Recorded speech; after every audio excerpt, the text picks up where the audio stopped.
Hello बच्चों, good morning. कैसे हैं आप सब?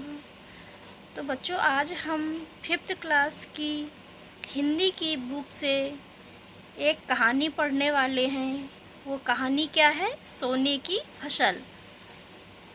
कहानी है सोने की फसल। तो इसके जो लेखक हैं वह रंजन कुमार शर्मा जी हैं। और लेखक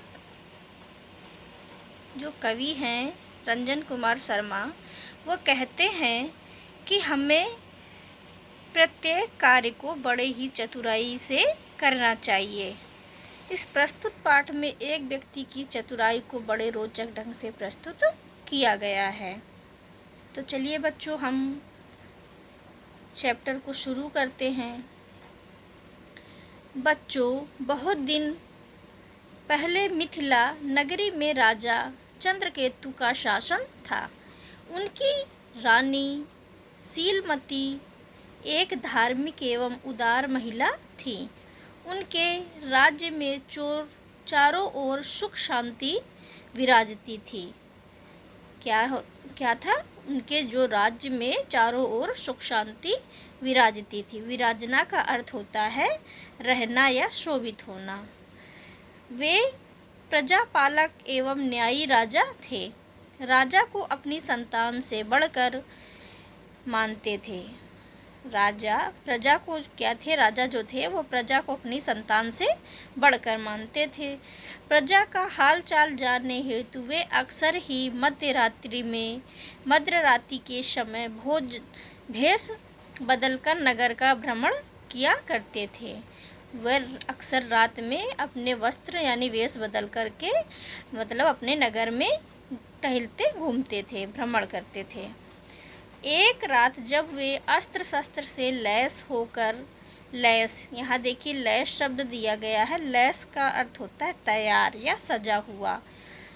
तो अस्त्र शस्त्र से लैस होकर सजा हुआ मतलब अपने दो अंगरक्षकों के साथ नगर का भ्रमण कर रहे थे।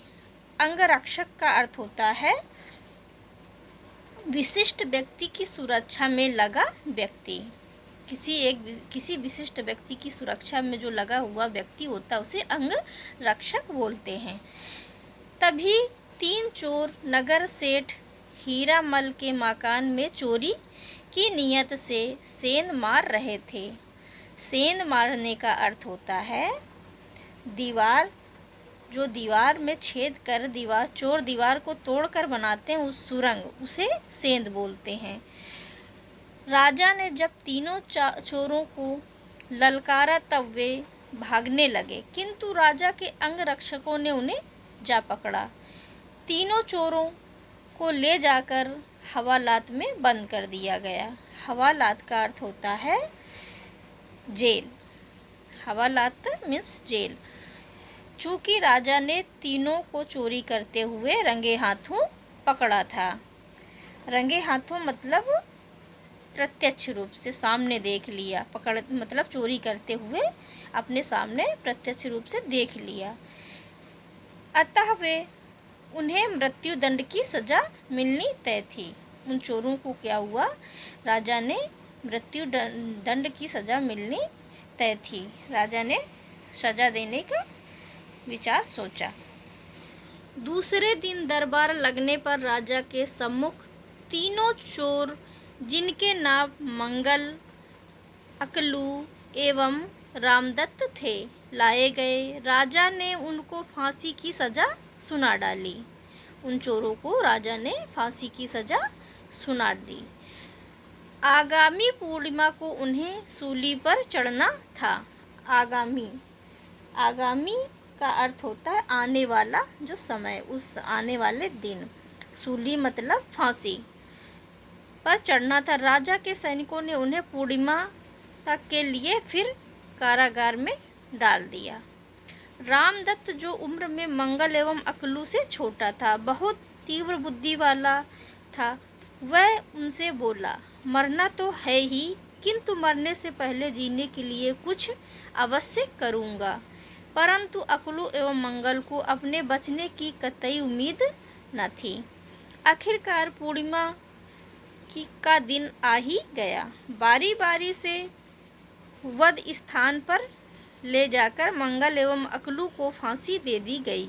जब रामदत्त की बारी आई तब वह राजा के सैनिकों से बोला, सरकार थोड़ा रुकिए, मरने से पहले मेरी अंतिम इच्छा है कि मैं अपने न्याय प्रिय एवं उदार हृदय महाराज का दर्शन करूं।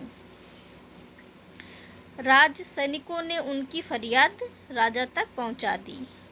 फरियाद का अर्थ होता है प्रार्थना। जो उस चोर ने प्रार्थना किया तो उस प्रार्थना को सैनिकों ने राजा तक पहुंचा दिया। राजा बोले, ठीक है, उसे मेरे सामने उपस्थित करो। जब रामदत्त को दरबार में राजा के पास ले जाया गया तब वह राजा से बोला, हुजूर, मैं सोने की खेती की कला जानता हूँ। चोर ने बोला, राजा, मैं सोने की खेती की कला जानता हूँ। हुजूर शब्द का अर्थ होता है श्रीमान। मैं सोने की खेती की कला जानता हूँ। मेरे मरने के बाद यह कला सदा के लिए समाप्त हो जाएगी। अतः मैं फांसी चढ़ने से पूर्व आपको सोने की फसल उगाने की विधि बतला देना चाहता हूँ। राजा ने उसकी फांसी स्थगित कर दी। स्थगित मतलब रोक दी तथा प्रधानमंत्री को आदेश दिया कि रामदत्त जो कहे उस पर अमल किया जाए। अमल करना मतलब कार्य रूप में लाना, उसकी बातों में विचार किया जाए। रामदत्त ने राजमहल के प्रांगण में जमीन का एक चौकोर टुकड़ा चुना। प्रांगण मतलब आंगन का एक टुकड़ा चुना। उस टुकड़े को 9 दिनों तक 9 ब्राह्मणों द्वारा सोने के हल से जोता गया। फिर सैकड़ों कुंवारी कन्याओं द्वारा स्वर्ण कलशों में गंगा जल भरकर उसे सींचा गया। राज जौहरी को आदेश हुआ कि वह सोने के छोटे छोटे टुकड़े को बीज की शक्ल देकर तैयार करे। इस प्रकार सारी तैयारी कर ली गई। जौहरी मतलब होता है रत्न परखने वाला, उसे जौहरी बोलते हैं। अब राज्य के प्रधान पुरोहित से शुभ मुहूर्त निकलवाया गया। पुरोहित मतलब कर्म कांड करने वाला जो व्यक्ति होता है उसे पुरोहित बोलते हैं। उस दिन राज्य के दूर दराज के इलाकों एवं नगर से नागरिकों की भीड़ राजमहल में एकत्र हुई। एकत्र मतलब इकट्ठा हुई।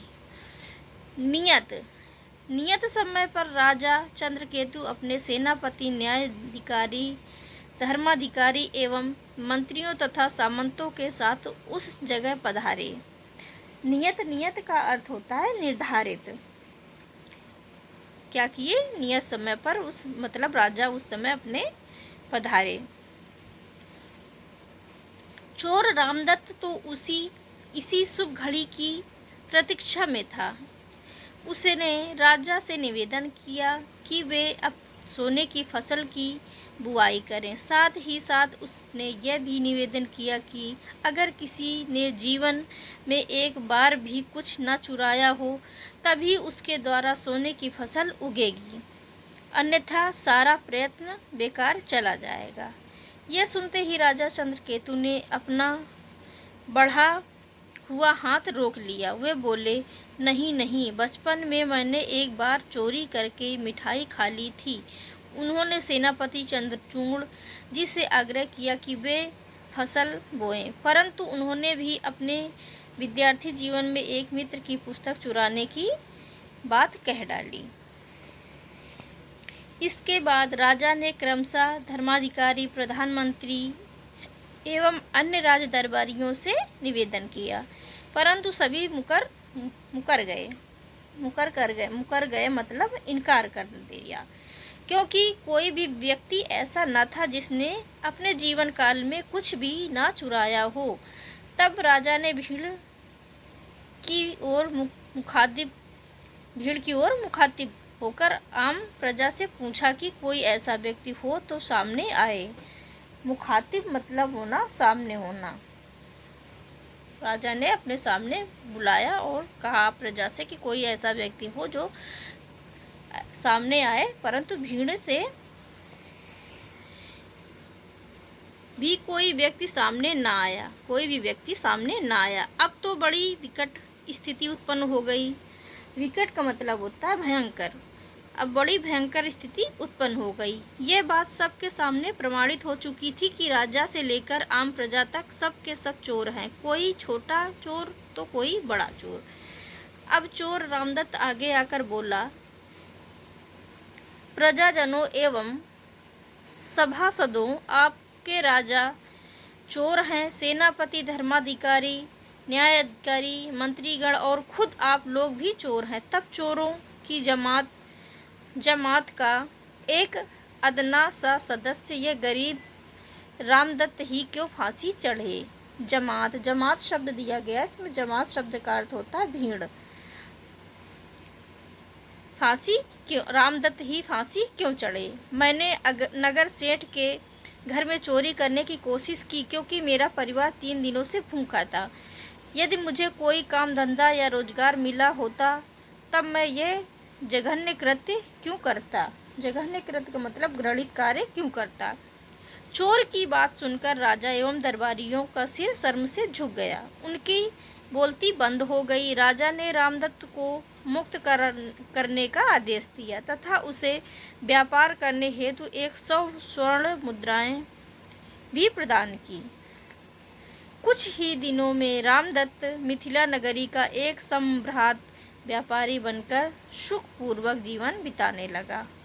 सम्भ्रात मतलब प्रतिष्ठित, व्यापारी बनकर सुखपूर्वक जीवन बिताने लगा। बच्चों, ये चैप्टर ख़त्म हुआ। आशा करते हैं आपको वीडियो अच्छा लगा होगा। वीडियो अच्छा लगा हो तो लाइक करना और हमारे भी चैनल को सब्सक्राइब करें। Thank you.